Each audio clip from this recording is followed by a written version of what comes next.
السلام علیکم دوستو، کیسے ہیں آپ سب؟ میں زبینہ فیاض ایک بار پھر آپ کے ساتھ میں شروع کر رہی ہوں خناس پارٹ 7۔ اسی دوران حوریہ کمرے میں داخل ہوئی۔ اس نے مشکوک نظروں سے رخسانہ اور ساحل کی طرف دیکھا، پھر خاموشی سے اندر کمرے میں چلی گئی۔ اس نے تابش اور مہک کے قتل کے بارے میں کچھ نہیں پوچھا۔ اتنا بڑا حادثہ اس کے لیے غیر اہم تھا۔ تھوڑی ہی دیر میں ظفر، توقیر اور ماریہ بھی آ گئے۔ آپ لوگ تو تدفین و تکفین تک ادھر ہی رکتے؟ رخسانہ نے توقیر کی طرف دیکھا۔ توقیر نے ٹھنڈی آہ بھری اور صوفے پر براجمان ہو گیا۔ پولیس لاشوں کو ان کے لواحقین کے حوالے کرنے پر آمادہ نہیں تھی۔ وہ چاہتے تھے کہ پوسٹ مارٹم کے بعد لاشوں کو یہیں اسی شہر میں دفنا دیا جائے، کیونکہ پوسٹ مارٹم کے بعد لاشوں کی حالت ایسی نہیں ہوگی کہ انہیں دوسرے شہر لے جایا جائے۔ لیکن تابش اور مہک کے لواحقین نے پوسٹ مارٹم کے لیے منع کر دیا۔ وہ لاشوں کو اپنے شہر لے گئے۔ وہ چاہتے ہیں کہ انہیں ان کے شہر میں ہی دفنایا جائے۔ دل ایسا پریشان ہو گیا ہے کہ ایک پل بھی یہاں رکنے کو دل نہیں چاہتا، مگر حوریہ کی خاطر ٹھہرنا پڑے گا۔ رخسانہ نے توقیر کی بات سنی تو اس نے ساحل کی طرف دیکھا اور اسے اشارہ کیا کہ وہ حوریہ کے بارے میں بات کرے۔ ساحل توقیر اور ظفر کے قریب بیٹھ گیا اور سرگوشی کے انداز میں ساری بات بتائی۔ تھوڑی دیر کے لیے ظفر اور توقیر جیسے سن ہی ہو گئے۔ پھر توقیر ظفر سے مخاطب ہوا۔ تم منفی پہلو دیکھ رہے ہو؟ یہ بھی تو ہو سکتا ہے کہ اس پہاڑی علاقے میں آنے کے بعد حوریہ کو کچھ یاد آنے لگا ہو۔ اگر اس نے دشا اور فواد کا نام لیا ہے تو یہ تو بہت بڑی پروگریس ہے۔ ظفر نے توقیر کی بات کو رد کرتے ہوئے کہا، میرا خیال ہے کہ تم وہی دیکھ رہے ہو جو دیکھنا چاہتے ہو۔ تم میں کوئی تلخ حقیقت فیس کرنے کی ہمت ہی نہیں ہے۔ تم نے یہ نہیں سنا کہ حوریہ کس قسم کی باتیں کر رہی تھی؟ توقیر بلا تعمیل بولا، ایسی باتیں وہ اپنی ذہنی حالت کے سبب بھی تو کر سکتی ہے۔ ظفر نے دائیں ہاتھ کو سیدھا اکڑاتے ہوئے کہا، تم نے جو سمجھنا ہے سمجھو، مگر آج سے حوریہ پر ہماری خاص نظر ہوگی۔ جو واقعات ہمارے ارد گرد ہو رہے ہیں، جو غیر معمولی اور بھیانک ہے، اگر ہم نے ان کی وجہ معلوم نہیں کی تو اموات کا سلسلہ ختم نہیں ہوگا۔ تم ابھی اپسیٹ ہو۔ مناسب وقت دیکھ کر میں تم سے تفصیل سے بات کروں گا۔ اور رہی بات یہاں سے جانے کی، تو ابھی ہم یہاں سے نہیں جائیں گے، اچھا ہو یا برا۔ حوریہ نے بولنا تو شروع کیا۔ توقیر نے ساحل اور ظفر کی طرف خفگی بھرے انداز میں دیکھا۔ میں تم دونوں سے کسی بحث میں الجھنا نہیں چاہتا۔ میرا خیال ہے کہ ہمیں کچھ دن اور یہاں رکنا چاہیے۔ ہمیں اس فلیٹ کو چھوڑ کر کسی ہوٹل میں کمرے لے لینے چاہیے۔ یہاں رہیں گے تو تابش اور مہک کا خیال آتا رہے گا۔ جگہ بدلنے سے کیا ہوگا؟ مجھے تو ہر جگہ موت کی سرسراہٹیں سنائی دیتی ہے۔ رخسانہ یہ کہہ کر رونے لگی۔ ساحل اس کے قریب آ گیا۔ آنٹی ہمت رکھیں، انکل توقیر صحیح کہہ رہے ہیں، یہ فلیٹ سناٹے میں ہے۔ ہوٹل کی گہما گہمی میں شاید ہمیں برے خیال نہ آئے۔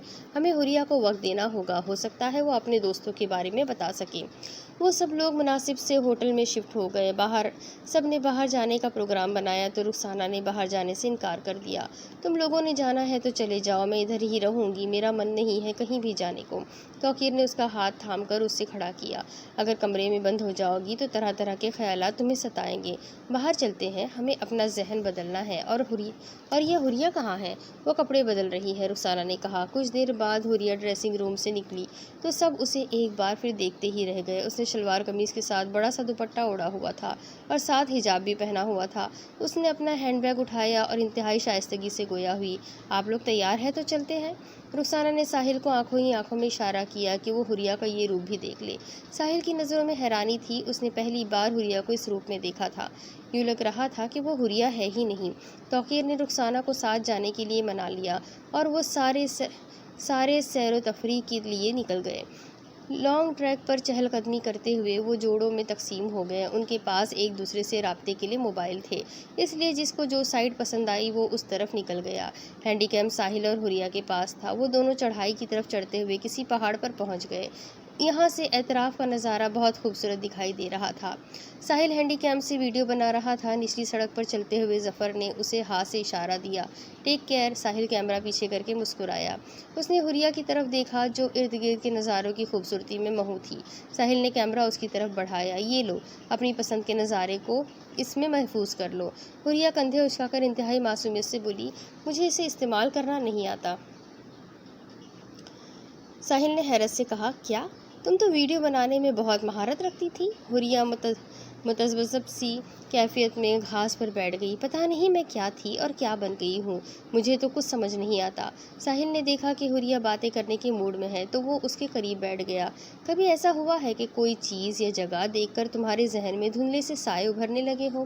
حوریہ نے ساحل کی طرف دیکھا۔ امی ابو کہتے ہیں کہ میں اپنی یادداشت کھو چکی ہوں، مگر میرے ذہن میں کوئی تو ایسا عکس ہو جس سے مجھے لگے کہ یہی میرے ماں باپ ہیں۔ تمہیں کون سی چیز اپنی طرف کھینچتی ہے، مجھے بتاؤ، شاید میں تمہاری مدد کر سکوں۔ ساحل کی بات سن کر حوریہ کی آنکھوں میں نمی تیرنے لگی۔ مجھے ایسا لگتا ہے کہ انکل توقیر اور آنٹی رخسانہ میرے والدین نہیں ہیں، وہ گھر بھی میرا نہیں ہے، مگر مجھے اپنے والدین، اپنا گھر صاف صاف یاد کیوں نہیں آتا؟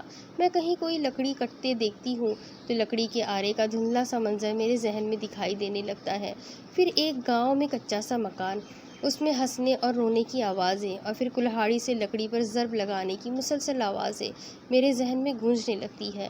میں اپنے کانوں پر ہاتھ رکھ کر سر پر تکیہ رکھے اس تکلیف دہ کیفیت سے چھٹکارا پانے کی کوشش کرتی ہوں۔ حوریہ نے اپنے گھٹنوں پر سر رکھ لیا۔ ساحل نے اس کا ہاتھ تھاما۔ تم زیادہ نہ سوچو، ادھر آئی ہو تو انجوائے کرو، واپس جائیں گے تو ڈاکٹر سے یہ ساری باتیں کریں گے۔ حوریہ کو سمجھا کہ ساحل خود سوچ میں پڑ گیا۔ حوریہ جو کچھ کہہ رہی ہے وہ نظر انداز نہیں کیا جا سکتا۔ حوریہ کی شخصیت کے دو پہلو، اور پھر یہ باتیں ضرور، ان کے پیچھے کوئی بڑا راز ہے۔ ساحل نے حوریہ کی آنکھوں میں جھانکا جن میں وہ صفاقی نہیں تھی جو اکثر حوریہ کی آنکھوں میں نظر آتی تھی۔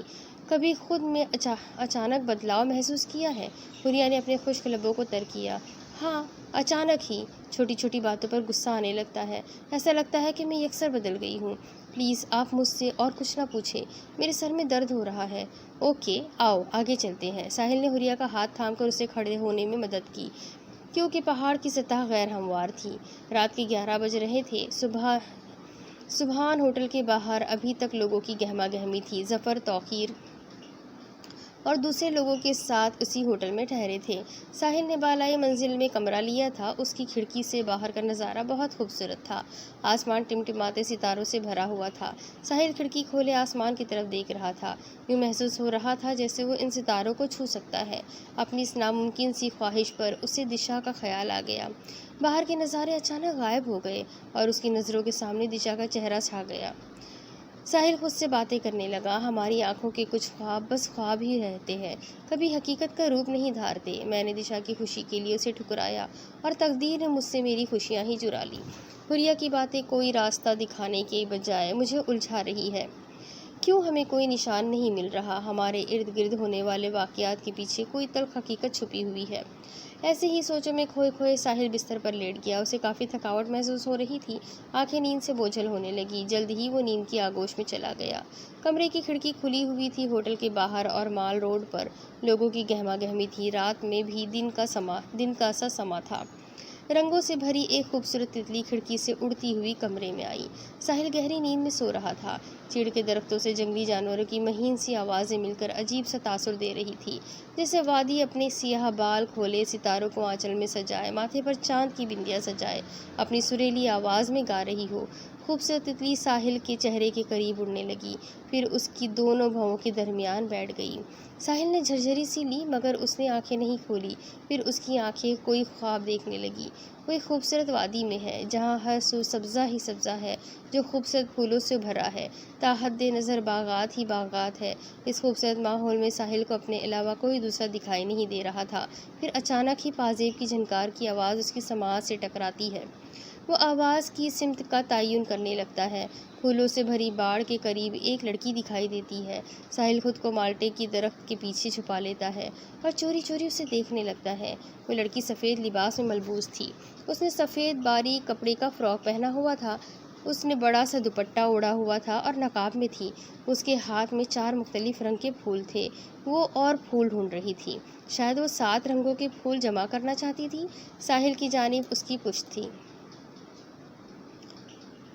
پھول ڈھونڈتے ڈھونڈتے وہ سامنے آئی تو ساحل کی دل کی دھڑکنیں جیسے ایک بار رک گئی۔ یہ وہی آنکھیں تھیں جو خیال بن کر اس کی راتوں میں دیپ کی طرح جلتی تھی۔ ساحل بے چین ہو گیا۔ اس کے دل میں آیا کہ وہ آگے بڑھ کر اس لڑکی سے بات کرے۔ وہ ایک دو قدم آگے بڑھا تو ایک سحر انگیز نظارے نے اس کے قدم روک دیے۔ لڑکی نے 7 رنگ کے پھول اپنے بالوں میں سجائے اور اس کے ساتھ ہی کسی جادوئی کرشمے کی طرح اس کا سفید لباس 7 رنگ کی دھاریوں والے ڈیزائن میں بدل گیا۔ اسی ساتھ میں تیز ہوا چلنے لگی، درختوں کی ٹہنیاں ادھر ادھر جھولنے لگی، لڑکی کا آنچل ہوا میں لہرانے لگا جس سے اس کے چہرے سے نقاب اتر گیا۔ دشا نے پلٹ کر ساحل کی طرف دیکھا، اس کے چہرے کے تاثرات یکدم بدل گئے۔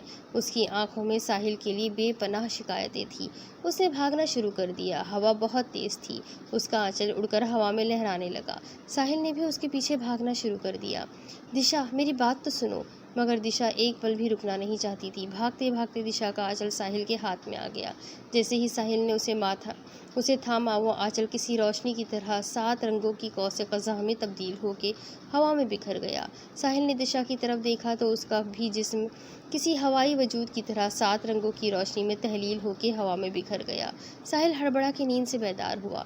اس کی آنکھوں کے سامنے جھلملاتے 7 رنگوں والی تتلی اپنے خوبصورت پروں کو لہرا رہی تھی۔ اس کے نازک سے پروں میں وہی 7 رنگ تھے جو خواب میں ساحل نے دشا کے لباس میں دیکھے تھے۔ اس کی نگاہیں تتلی کے ساتھ ساتھ حرکت کرنے لگی۔ تتلی اڑتی ہوئی کھڑکی سے باہر چلی گئی۔ ساحل بے چینی سے کھڑکی کی طرف لپکا۔ تتلی ہوا میں کہیں غائب ہو گئی۔ ایک عجیب سا شائبہ اس کے من کو چھو گیا۔ دل اس طرح دھڑک رہا تھا جیسے کوئی اپنا مل کر بچھڑ گیا ہے۔ ماریا اور رخسانہ دونوں بیٹھی باتیں کر رہی تھی۔ دوسرے کمرے میں ظفر اور توقیر شطرنج کی بازی کھیل رہے تھے۔ رخسانہ بہت پریشان تھی اور ماریا کو حوریہ کے متعلق بتا رہی تھی۔ تم نے تو وہ ساری باتیں سنی تھی نا جو میں نے اور ساحل نے توقیر کو بتائے تھے؟ ہاں، میں خود پریشان ہو گئی تھی، ماریا نے کہا۔ توقیر کا خیال ہے کہ حوریہ ذہنی مریضہ ہے، مگر میرے ذہن میں عجیب عجیب سے خدشات آتے ہیں، رخسانہ نے کہا۔ ماریا نے رخسانہ کا ہاتھ تھاما۔ تم فی الحال حوریہ پر نظر رکھو، ہم چند دن ہی یہاں آئے ہیں، واپس جا کے سوچیں گے کہ کیا کیا جائے۔ خود کو پریشان مت کرو، میں اب چلتی ہوں۔ ظفر سے بھی کہتی ہوں کہ اب چلے، بہت تھکاوٹ محسوس ہو رہی ہے۔ رخسانہ ماریا کے ساتھ ہی کھڑی ہو گئی۔ تم ظفر بھائی سے بات کرو، میں ذرا حوریہ کو دیکھ کر آتی ہوں کہ وہ کیا کر رہی ہے۔ یہ کہہ کر رخسانہ حوریہ کے کمرے میں داخل ہوئی۔ اس کے کمرے میں داخل ہوئی تو حوریہ اپنے بستر پر بیٹھی کوئی کتاب پڑھ رہی تھی۔ رخسانہ مسکراتی ہوئی حوریہ کے قریب آئی۔ میری بیٹی کیا پڑھ رہی ہے؟ حوریہ کوئی جواب دیے بغیر کتاب پڑھنے میں مصروف رہی۔ رخسانہ نے کتاب کی طرف دیکھا تو حیرت سے بولی، پراسرار ناول؟ تمہیں تو پراسرار ناول پسند نہیں تھے؟ حوریہ تمسخرانہ انداز میں مسکرائی۔ پھر اس نے گہری نظر سے رخسانہ کی طرف دیکھا اور مہین سی آواز میں بولی، تمہاری حوریہ کھو گئی ہے مما، اب اسے کہاں ڈھونڈو گی؟ زمین میں یا آسمان میں؟ رخسانہ سرتاپا کانپ کے رہ گئی۔ اس کی پیشانی پر پسینہ چمکنے لگا۔ حوریہ نے سہمی ہوئی رخسانہ کی طرف دیکھا۔ کیا ہوا؟ کچھ یاد آ گیا؟ یہی کہ یہ بات میں نے آپ سے پہلے بھی کہی تھی۔ ڈر لگ رہا ہے۔ کیا وہ مردہ لڑکی یاد آ گئی؟ میں نے اس مردہ لڑکی کے جسم میں گھس کر آپ سے بات کی تھی۔ تم گوشت کے لوگ ہوتے ہیں نا، سمجھ ہو تمہیں بات جلدی نہیں آتی۔ رخسانہ الٹے قدموں سے چلتی ہوئی دیوار سے جا لگی، پھر روتی ہوئی کمرے سے باہر نکل گئی۔ ظفر، ماریا اور توقیر ایک ہی کمرے میں بیٹھے تھے۔ ماریا ظفر سے گیم چھوڑنے کے لیے کہہ رہی تھی، بس تھوڑی دیر اور پھر چلتے ہیں۔ ماریا ظفر کی بات پر وہیں بیٹھ گئی۔ رخسانہ روتی ہوئی کمرے میں داخل ہوئی۔ توقیر اور ظفر کھیل چھوڑ کر اس کی طرف بڑھے۔ وہ انتہائی خوفزدہ اور گھبرائی ہوئی تھی، صحیح بول نہ پا رہی تھی۔ حوریہ، کیا ہوا حوریہ کو؟ توقیر نے رخسانہ کو شانوں سے پکڑا۔ اس نے اپنی خوف سے پھٹی پھٹی آنکھیں توقیر کے چہرے پر گاڑ دی۔ حوریہ کہہ رہی ہے کہ اس نے مردہ لڑکی کے جسم میں گھس کر مجھ سے بات کی تھی۔ توقیر جہاں کھڑا تھا وہیں سن ہو گیا۔ کمرے میں خاموشی چھا گئی۔ کمرے میں موجود سبھی لوگوں نے لب سلب ہو گئے، جیسے خوف سے سنسناتے ہوئے سائے کمرے میں منڈلانے لگے۔ توقیر نے لمبا سانس کھینچا اور پھر اوپر کی طرف دیکھا۔ یا اللہ، یہ سب کیا ہے؟ ہمیں راستہ دکھا۔ ظفر توقیر کے قریب آیا۔ تم پریشان نہ ہو، ہم سب تمہارے ساتھ ہیں۔ جو بھی حقیقت ہے ہمارے سامنے آ جائے گی، پھر ہم واپس جاتے ہی کسی عامل سے رجوع کریں گے۔ حوریہ کا مسئلہ سائیکیٹرسٹ کا نہیں ہے، اسے عامل کی ضرورت ہے۔ توقیر خاموش ہو گیا۔ اس بات کے بعد اسے بھی یقین ہونے لگا تھا کہ کوئی ایسا راز ہے جس سے وہ سب غافل ہے۔ ماریا اور ظفر اپنے کمرے میں چلے گئے۔ ظفر نے ماریا سے اپنا رشتہ نہیں توڑا تھا، مگر ماریا کے لیے اس کے دل میں جو رنجش تھی وہ رنجش بھی وہ ختم نہیں کر سکا تھا۔ وہ ماریا کی دشا کے ساتھ بدترین سلوک کو کبھی فراموش نہ کر سکا، مگر شمعون کی موت کے بعد اس احساس سے کہ اس کو اس کے کیے کی سزا مل گئی ہے، اس نے ماریا سے اپنا سلوک کچھ بہتر کر لیا تھا۔ ماریا بھی شمعون کی بات کے بعد خاصی بدل سی گئی تھی۔ اس نے ظفر سے کئی بار معافی بھی مانگی تھی، لیکن ظفر اسے دل سے کبھی معاف نہ کر سکا۔ وہ دشا کے بارے میں جاننا چاہتا تھا اور ابھی اصل حقیقت پر پردہ پڑا ہوا تھا، اس لیے میاں بیوی کے فاصلے ابھی ختم نہیں ہوئے تھے۔ ماریا بستر پر دراز ہو گئی اور ظفر صوفے پر اپنا لیپ ٹاپ لے کر بیٹھ گیا۔ ماریا کو تھکاوٹ تھی مگر اسے نیند نہیں آ رہی تھی۔ ایک عجیب سا خوف اس کے حواس پہ طاری تھا۔ بے چینی سے کروٹیں بدلتے بدلتے اس کی آنکھ لگ گئی۔ ظفر اپنے کام میں مصروف تھا۔ تقریباً آدھے گھنٹے کے بعد ماریا نیند سے ہڑبڑا کر اٹھی۔ ظفر اپنا لیپ ٹاپ چھوڑ کر جلدی سے اس کی طرف بڑھا۔ کیا ہوا؟ ماریا کا حلق سوکھ رہا تھا۔ ظفر نے اسے پانی پلایا۔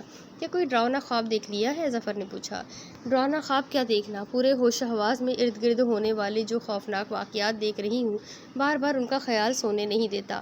مشکل سے آنکھ لگی تھی تو شمعون کی جلی ہوئی لاش سامنے آ گئی۔ ظفر نے ٹھنڈی آہ بھری۔ ہاں، اب تو مجھے بھی دہشت ہونے لگی ہے۔ ایسا لگتا ہے کہ کوئی شیطانی مخلوق ہمارے آس پاس ہے۔ وہ مختلف روپ دھار کر ہم پر حملہ بھی کر رہی ہے، مگر ہم کچھ بھی نہیں کر رہے۔ ماریا ظفر کے قریب ہو کے بیٹھ گئی۔ تمہیں یاد ہے جب تابش اور مہک کا قتل ہوا تو حوریہ اس وقت ہمارے ساتھ نہیں تھی، وہ اچانک کہیں غائب ہو گئی تھی اور وہ ہمیں بے ہوشی کی حالت میں ملی تھی۔ اس وقت تابش اور مہک کے قتل کی خبر بھی ملی۔ میں تو کہتی ہوں واپس چلتے ہیں، اس سے پہلے کہ کوئی اور واقعہ ہو جائے۔ ہمیں فوراً حوریہ کو کسی ایکسورسسٹ کو دکھانا چاہیے، مزید دیر نہیں لگانی چاہیے۔ ظفر ماریا کی بات سن کر سوچ میں پڑ گیا۔ بس آپ صبح ہی توقیر بھائی سے بات کریں، ہم کل ہی واپس چلتے ہیں، ماریا نے کہا۔ ابھی تم سو جاؤ، میں کل توقیر سے بات کرتا ہوں، شاید تم ٹھیک کہہ رہی ہو، ظفر نے کہا۔ ماریا آنکھیں موند کر لیٹ گئی، مگر ظفر، تابش اور مہک کی اموات کے بارے میں سوچتا رہا۔ مجھے بھی یہ بات غیر معمولی لگی تھی کہ تابش اور مہک کے قتل کے وقت ہی حوریہ ہمارے بیچ میں نہیں تھی۔ صبح ہوتے ہی ظفر نے توقیر سے بات کی اور ان سب نے طے کیا کہ دوپہر کے بعد وہ واپسی کے لیے نکل جائیں گے۔ رخسانہ اس فیصلے سے کافی مطمئن تھی۔ وہ اور ماریا واپسی کے لیے پیکنگ کرنے لگی۔ پیکنگ کے بعد وہ سب سیر و تفریح کے لیے نکل گئے۔ دوپہر کا کھانا بھی انہوں نے باہر ہی کھایا۔ تقریباً 4 بجے وہ واپس ہوٹل پہنچے۔ انہوں نے ہوٹل کا بل ادا کیا اور 4:30 بجے وہ ہوٹل سے واپسی کے لیے روانہ ہو گئے۔ کسی کے چہرے پر بھی واپسی کے لیے اداسی کے تاثرات نہیں تھے، سوائے حوریہ کے۔ وہ سب ایسے تھے جیسے کسی مصیبت سے بری الذمہ ہو رہے ہیں۔ حوریہ تو جیسے خوشی اور غم ہر طرح سے کے تاثرات سے بے نیاز تھی۔ وہ تو جیسے اپنے آپ میں ہی الجھی رہتی تھی۔ وہ خوبصورت پہاڑوں کی وادی سے گزر رہے تھے۔ ماریا اور رخسانہ اس طرح سہمی بیٹھی تھی جیسے ان پہاڑوں پر آسیب بستے ہیں جو کسی وقت ان پر حملہ کر دیں گے۔ دونوں گاڑیاں پہاڑوں کے وسط سے گزر رہی تھی۔ سانپ جیسی لہر بیدار سڑک جس نے ایک پہاڑی کو 2 حصوں میں تقسیم کر دیا تھا، بھول بھلیوں جیسی معلوم ہو رہی تھی۔ توقیر نے ماحول کو خوشگوار بنانے کے لیے ڈیک لگایا۔ توقیر کی گاڑی آگے تھی اور ظفر کی گاڑی اس سے پیچھے تھی۔ توقیر نے ونڈو اسکرین سے باہر جھانکا۔ واہ، کیا خوبصورت نظارہ ہے! رخسانہ دیکھو، کتنی خوبصورت آبشار ہے، یہاں کچھ دیر کے لیے اترتے ہیں۔ رخسانہ نے کھڑکی سے باہر دیکھے بغیر نفی میں سر ہلا دیا۔ ہمیں بس کہیں نہیں رکنا، جیسا آپ کا حکم۔ توقیر گاڑی چلاتا رہا۔ اس نے سائیڈ مرر سے دیکھا کہ ظفر نے آبشار کے قریب گاڑی روک دی۔ اب تو ان کے ساتھ گاڑی روکنا توقیر کی مجبوری تھی۔ اس نے گاڑی ریورس کی اور اپنی گاڑی ان کی گاڑی کے ساتھ ہی پارک کی۔ توقیر اور اس کی فیملی گاڑی سے باہر نکلے تو ظفر نے توقیر کی طرف دیکھا۔ یار، اتنی پیاری جگہ چھوڑ کر تم آگے بڑھ رہے تھے؟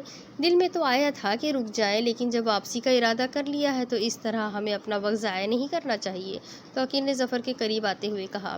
ماریا اور ساحل گاڑی سے باہر نکلے۔ کیا بات ہے، ان جاذب نظر نظاروں کو کون نظر انداز کر سکتا ہے؟ یہ کہہ کر ساحل گاڑی سے اپنا ہینڈی کیم نکال لایا۔ رخسانہ اور حوریہ بھی گاڑی سے باہر آ گئی۔ رخسانہ نے پہاڑی کی چوٹی تک دیکھا جہاں سے تیز رفتار پانی کے دھارے کٹاؤ دار پتھروں کے نشیب و فراز سے چھن چھن کر آواز سے ٹکراتے ہوئے پورے جوش کے ساتھ گول پتھروں پر برس رہے تھے۔ قدرت کے کرشمے دیکھو، کیسے ان خشک پتھروں سے پانی کے دھارے نکلتے ہیں۔ ظفر اور توقیر رخسانہ کے قریب آئے۔ یہ پہاڑ کافی پیچھے تک پھیلا ہوا ہے جہاں پہاڑ کے مختلف حصوں سے چھوٹی چھوٹی آبشاریں پھوٹ رہی ہے۔ رخسانہ نے ساحل اور ماریا کو پکارا۔ آؤ، پہاڑ کی دوسری طرف چلتے ہیں۔ ماریا نے ہاتھ سے نفی کا اشارہ کیا۔ آپ لوگ جائیں، میں اور ساحل ادھر ہی ٹھہریں گے۔ ساحل جو مووی بنانے میں مصروف تھا اس نے بھی کہا، آنٹی آپ لوگ جائیں، ہم کچھ دیر بعد آتے ہیں۔ ظفر، توقیر، رخسانہ اور حوریہ دوسری جانب چلے گئے۔ ماریہ ساحل سے مخاطب ہوئی، جاؤ ذرا گاڑی سے موبائل تو لے آؤ، آپ میرا یہ کیمرہ پکڑے، ویڈیو بن رہی ہے، اسٹاپ مت کرنا، بس اسی ویو پر سیٹ رکھے۔ ساحل ماریہ کو کیمرہ تھما کر گاڑی سے موبائل لینے چلا گیا۔ اس نے گاڑی کا دروازہ کھولا اور موبائل ڈھونڈنے لگا۔ جس جگہ ماریہ نے بتایا تھا وہاں موبائل نہیں تھا، ہو سکتا ہے کہ ہاتھ لگنے سے نیچے گر گیا ہو۔ ساحل فرنٹ سیٹ کے نیچے ہاتھ سے موبائل ڈھونڈنے لگا۔ اسی دوران ماریہ کے پاس ایک بچی آئی جو 6 یا 7 سال کی لگ بھگ تھی۔ اس نے پٹھانی فراک پہنا ہوا تھا جس پر شیشے جڑے تھے۔ بیگم صاحبہ، یہ خریدیں گی؟ میری امی نے بڑی محنت سے بنائے ہیں۔ ماریہ نے کیمرہ اسٹاپ کیے بغیر پتھر پر رکھ دیا اور بچی کی چیزیں دیکھنے لگی۔ بچی کی چیزوں کو چھوئے ایک ساتھ بھی نہ گزری کہ وہ بچی خوبصورت جوان لڑکی کا روپ دھار گئی۔ ماریہ کے ہاتھ سے سندل کی لکڑی کا پرس چھوٹ گیا، اس کے حلق سے بے اختیار نکلا۔ دشا سفید لباس میں اس کے سامنے کھڑی تھی۔ اس نے اپنے سامنے کے دانت ماریہ کے گردن میں پیوست کر دیے۔ ماریہ کی کربناک چیخیں فضا میں بلند ہو گئی۔ ساحل تیزی سے گاڑی سے باہر نکلا اور ماریہ کی طرف بڑھا۔ جو ہی ماریہ کا خون دشا کے نوکیلے دانتوں میں لگا، دشا کا سفید لباس 7 رنگوں میں بدل گیا۔ ساحل کو دیکھتے ہی وہ لڑکی کسی روح کی طرح ہوا میں اڑی اور 7 رنگوں والی خوبصورت تتلی کا روپ دھار گئی۔ ساحل نے یہ منظر تو دیکھا مگر دشا کا چہرہ نہ دیکھ سکا۔ اس نے ماریہ کو باہوں کے حصار میں لے لیا اور اس نے اوپر دیکھا۔ تتلی ابھی تک ہوا میں اڑ رہی تھی، وہ بالکل ایسی ہی تھی جیسی اسے خواب میں دکھائی دی تھی۔ پھر وہ اس کی نگاہوں سے اوجھل ہو گئی۔ ماریہ دم توڑ چکی تھی۔ ساحل نے ظفر کو فون کیا، وہ سب دوڑتے ہوئے وہاں پہنچے، سب کے ہوش اڑ گئے تھے۔ رخسانہ چیخ چیخ کر رونے لگی۔ توقیر نے اسے سنبھالا۔ ظفر سکتے کسی کیفیت میں ماریہ کی لاش کے قریب بیٹھ گیا۔ پچھتاوے کے احساس سے اس کا سر چکرا رہا تھا کہ کاش ہم یہاں نہ رکتے۔ اس نے ماریہ کے چہرے پر اس کا دوپٹہ ڈال دیا اور سوالیہ نظروں سے ساحل کی طرف دیکھا جو کسی بڑے سے پتھر پر خود بھی پتھر بنا بیٹھا تھا۔ یہ سب کیسے ہوا ساحل؟ ساحل ڈھیلے ڈھیلے قدموں سے ماریہ کی لاش کے قریب آیا۔ اس نے ماریہ کے چہرے سے دوپٹہ اٹھایا اور اس کے چہرے کو ترچھا کیا۔ ماریہ کی گردن پر وہی 2 دانتوں کے نشان تھے جو شمعون کی لاش پر تھے۔ زرغام اپنے گھر کی چھت پر کھڑا تھا۔ وہ سیدھا کھڑا تھا، اس کا چہرہ آسمان کی طرف تھا۔ اس کی کیفیت ایسی تھی جیسے وہ کسی کی بات سن رہا ہو۔ بظاہر سامنے کوئی نظر نہیں آ رہا تھا۔ اس سے تھوڑے فاصلے پر ایک بوڑھا شخص بیٹھا تھا۔ اس کا حلیہ بہت عجیب تھا۔ دونوں ہاتھوں کی انگلیاں مختلف پتھروں کی انگوٹھیوں سے بھری ہوئی تھی۔ گلے میں سیاہ ڈوری کے ساتھ کسی جانور کی چھوٹی چھوٹی ہڈیاں لٹک رہی تھی۔ زرغام نے ہوا میں ہاتھ لہرا کر کسی کو جانے کا اشارہ کیا، پھر اس نے اپنا رخ بوڑھے شخص کی طرف کیا اور فاتحانہ انداز میں دونوں بازو پھیلائے کہا لگایا، واہ، میری ویمپائرز کے 3 خطرناک حملے۔ اپنی اولاد کو ڈھونڈنے والے والدین اب اپنی زندگیوں کی کھوج میں نکل جائیں گے، کیونکہ زندگیاں تو سمجھو ان کے ہاتھوں سے گئی۔ سامنے بیٹھے ہوئے بوڑھے شخص نے اسے اس کی کامیابی پر مبارکباد دی۔ اس کا مطلب ہے کہ تمہاری کٹپتلیاں ٹھیک کام کر رہی ہیں۔ ان اموات کے بعد تو ان کی شیطانی طاقت کافی بڑھ گئی ہوگی۔ تم ان سے وہ کام کیوں نہیں لیتے جن کے لیے تم نے یہ سب کیا ہے؟ ان کاموں کا بھی وقت نہیں آیا۔ ویسے بھی ایک پریشانی ہے جس میں الجھا ہوا ہوں۔ وہ کیا؟ بوڑھے شخص نے پوچھا۔ خیام۔ زرغام اپنی پھٹی پھٹی آنکھوں سے فضا کو گھورنے لگا۔ خیام؟ کیا مطلب؟ بوڑھے شخص نے پوچھا۔ میرے گیان کے مطابق فواد، حوریہ، وشا اور خیام پر میرا عمل کامیابی سے پورا ہوا ہے، مگر جب سے میں نے ان چاروں کو اپنی قوتیں استعمال کرنے کا اختیار دیا، اس روز سے خیام کا مجھ سے کوئی رابطہ نہیں ہوا۔ میں نے اپنے موکلوں کے ذریعے بھی خیام کو تلاش کیا مگر اس کا پتہ نہیں چلا۔ حیرت کی بات تو یہ ہے کہ میرا عمل بھی اسے ڈھونڈ نہیں پا رہا۔ میں نے اسے یہ روپ دیا اور وہ مجھے ہی بے خبر کر گیا۔ بوڑھا شخص تمسخرانہ انداز میں ہنسنے لگا۔ تم پھر کس بات پر اپنی فتح کا جشن منا رہے ہو؟ کالا علم کرنے والے عامل کے ایک ہاتھ میں موت اور دوسرے ہاتھ میں زندگی ہوتی ہے۔ اس کا کیا ہوا؟ ایک غلط عمل اسے موت کے گھاٹ اتار سکتا ہے۔ خیام کو ڈھونڈو ورنہ اپنی بربادی کی تیاری رکھو۔ یقیناً اس روز جب تم نے ان چاروں پر عمل کیا تو خیام کے معاملے میں کوئی گڑبڑ ہو گئی ہوگی۔ اگر اس کی ڈور تمہارے ہاتھ میں نہیں تو یہ بات بہت خطرناک ثابت ہو سکتی ہے۔ زرغام بوڑھے شخص کی بات پر مزید پریشان ہو گیا۔ آپ ٹھیک کہہ رہے ہیں، کالے علوم کی دنیا میں آپ کا تجربہ بہت زیادہ ہے۔ میں آج رات کو چلہ کاٹوں گا۔ بوڑھا شخص کھڑا ہو گیا۔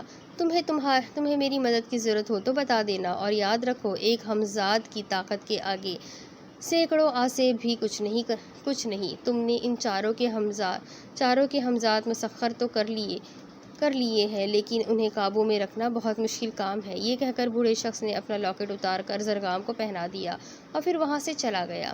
ماریا کی لاش لے کر ظفر اور توقیر گھر پہنچ گئے تھے۔ ظفر کا بھی گھر ماتم کدا بن گیا۔ توقیر اور رخسانہ، حوریہ اور ساحل ظفر کے گھر پر ہی تھے۔ یک کے بعد دیگرے اموات کے سلسلے نے ان کے دماغ شل کر دیے تھے۔ وہ لٹے پٹے بیٹھے تھے جیسے ان کے پاس کچھ بھی نہیں بچا۔ راحت اور ردا ظفر کی ڈھارس بندھا رہی تھی۔ زبیر اور ماہین بھی پہنچ گئے تھے۔ وینا اور عارفین بھی وہاں موجود تھے۔ سب پر جیسے سکتہ طاری تھا۔ اس دلخراش حادثے پر سب کی آنکھیں بھیگی ہوئی تھیں۔ آخری رسومات کے بعد توقیر، رخسانہ، حوریہ اور ساحل کے ساتھ ساتھ زبیر اور ماہین بھی رات گئے تک ظفر کے ساتھ ہی رہے۔ تقریباً رات کے 2 بجے وہ لوگ اپنے اپنے گھروں کو لوٹے۔ اگلے روز صبح 8 بجے انہیں کل کے لیے پھر آنا تھا۔ ساحل اپنے گھر گیا تو ظفر کا ہینڈی کیم اس کے بیگ میں ہی تھا۔ راحت اور ردا ظفر کے گھر ہی تھی۔ ساحل کپڑے بدلے بغیر بستر پر دراز ہو گیا۔ اس کا دل جتنا شکستہ تھا، ذہن اتنا ہی الجھا ہوا تھا۔ واقعات اور حالات نے انہیں کیسے موڑ پر لا کھڑا کیا تھا۔ موت ان کے ساتھ آنکھ مچولی کھیل رہی تھی۔ ان کی آنکھوں کے سامنے لقمہ اجل ہو رہے تھے، مگر کوئی نہیں جانتا تھا کہ یہ وار کون کر رہا ہے۔ وہ سوچ رہا تھا کہ ہم اپنے دفاع کے لیے لڑیں، مگر کس سے؟ اسے ہینڈی کیم کیمرے کا خیال آیا کہ جس وقت وہ موبائل لینے گیا تو اس کا کیمرہ آن تھا۔ جس وقت ماریا کا قتل ہوا، اس وقت وہ کیمرہ بڑے سے پتھر پر پڑا تھا۔ اس خیال کے ساتھ ہی وہ برقی سرس سے اٹھا اور اپنے کپڑوں کے بیگ سے کیمرہ تلاش کرنے لگا۔ کیمرہ ملتے ہی اس نے کیمرہ آن کیا۔ وہ ویڈیو ڈھونڈی اور پلے کا بٹن دبایا۔ آبشار کے خوبصورت مناظر کے سامنے وہ ماریا کھڑی مسکرا رہی تھی۔ ساحل بہت بے چین تھا۔ وہ خوبصورت مناظر کی ویڈیو فارورڈ کرنے لگا۔ اسے جو دیکھنا تھا وہ ابھی تک اس کی آنکھوں کے سامنے نہیں آیا تھا۔ پھر کیمرے کی تصویر بری طرح ہلنے لگی۔ ساحل نے وہیں پر بٹن چھوڑ دیا۔ اس کی نظریں کیمرے کی اسکرین پر جم گئی۔ پھر جیسے کیمرہ کسی جگہ گرا اور پھر ماریا کی طرف کیمرے کا رخ ٹھہر گیا۔ ماریا خوف سے پھٹی پھٹی آنکھوں سے فضا کو گھور رہی تھی۔ ساحل کو اس کی آس پاس کوئی دکھائی نہیں دے رہا تھا۔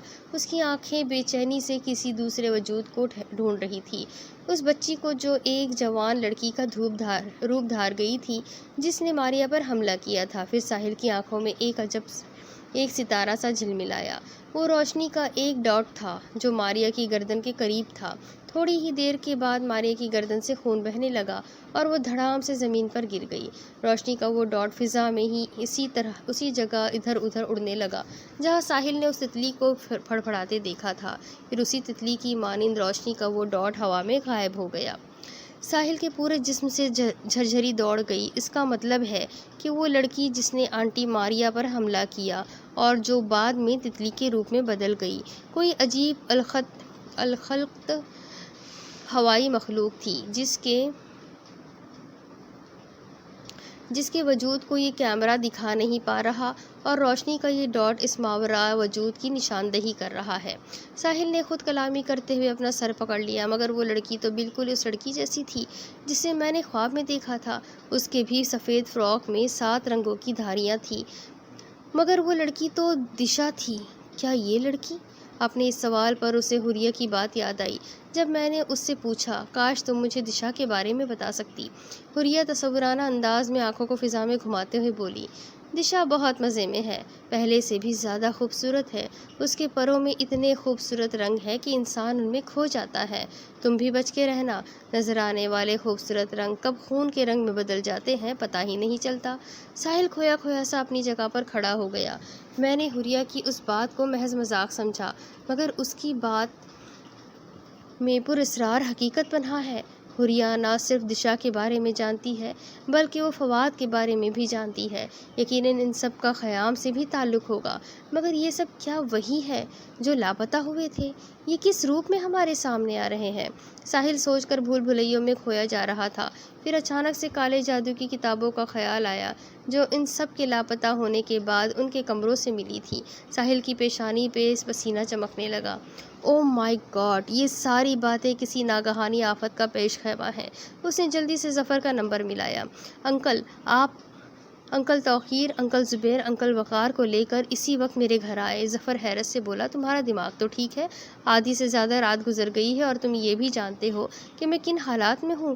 انکل، اس سے پہلے کہ صبح کا سورج ایک اور زندگی کا چراغ بجھا دے، ہمیں کچھ کرنا ہوگا، مگر رات کے اس پہر میں ہم تمہارے گھر آ کے کیا کریں گے؟ انکل، کوئی ہمارے راستوں پہ شکنجے پھیلا رہا ہے، ہمارے ساتھیوں کو دھیرے دھیرے موت کے گھاٹ اتار رہا ہے اور ہم اپنے اس دشمن سے ناواقف ہیں۔ پلیز آپ ان سب کو لے کر ابھی میرے گھر آئے، میرے پاس آپ کو دکھانے کے لیے ایک خوفناک حقیقت ہے۔ ظفر نے لمبی سانس کھینچی۔ اچھا، ان سب سے بات کرتا ہوں۔ تقریباً آدھے گھنٹے کے بعد وہ سب ساحل کے گھر پہنچ گئے۔ ساحل بہت گھبرایا ہوا اور پریشان تھا۔ اس نے سب کو اپنے کمرے میں بٹھایا۔ ایسی کیا چیز ہے تمہارے پاس جو تم نے اس وقت ہمیں یہاں بلایا ہے؟ ظفر نے کہا۔ ساحل ان سب کے قریب کرسی رکھ کر بیٹھ گیا۔ میں نے آپ سب کو یہاں اس لیے بلایا ہے کہ جو میں آپ کو بتانا چاہتا ہوں وہ ایک ہی وقت میں آپ سب کے لیے جاننا بہت ضروری ہے، وہ بھی بہت جلد، کیونکہ ہمارے پاس زیادہ وقت نہیں ہے۔ تم کیا کہنا چاہتے ہو؟ تفصیل سے بیان کرو، توقیر نے کہا۔ اب اس کے آگے کی سٹوری میں آپ کو اگلی قسط میں سناتی ہوں کہ آگے کیا ہوگا۔ یہ جاننے کے لیے میرے ساتھ بنے رہیں۔ اگلی قسط میں پھر ملیں گے، تب تک کے لیے اللہ حافظ۔